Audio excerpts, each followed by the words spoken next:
Bonjour les amis, j'espère que vous allez bien.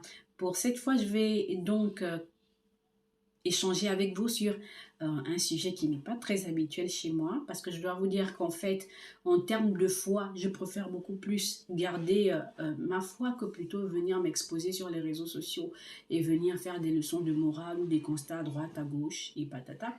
Donc là, je voudrais plutôt évoquer avec vous un constat que je fais, c'est celui qu'en réalité, Dieu a vraiment une, je veux dire, une affection particulière, un amour. Il a montré un amour particulier à, à la communauté noire, à la race noire, si je peux dire ça ainsi. S'il vous plaît, ne me traitez pas de raciste, c'est vraiment un constat. Je sais que Dieu aime tout le monde et il a vraiment chéri tout le monde, mais j'ai l'impression que le noir est celui qui est sorti le plus complexé de la relation père-enfant que nous pouvons avoir avec le Créateur.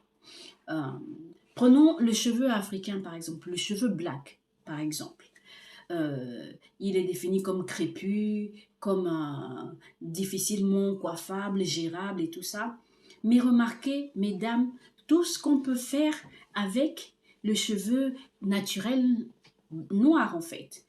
Mesdames, vous pouvez faire des afros, on peut faire des locks, on peut faire des twists, on peut les lisser. C'est-à-dire que une femme noire peut avoir, si elle prend le lisseur, elle va avoir les cheveux d'une occidentale.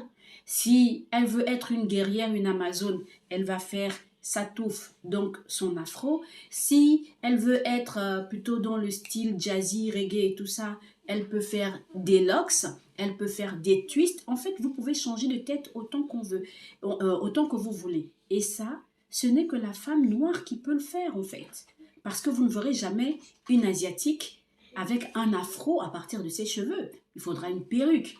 Même chose pour la caucasienne, même chose pour l'indienne. Donc ça, est-ce que c'est pas déjà une grâce particulière? Si.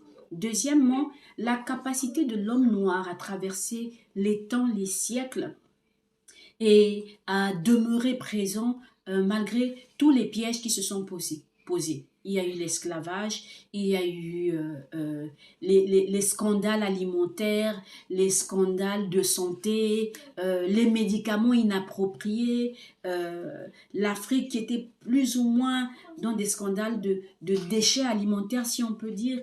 Malgré tout ça, nous survivons et toujours le Gabonais, ou enfin le Gabonais, je veux dire l'Africain, l'homme noir reste en santé et est moins touché par les maladies que d'autres.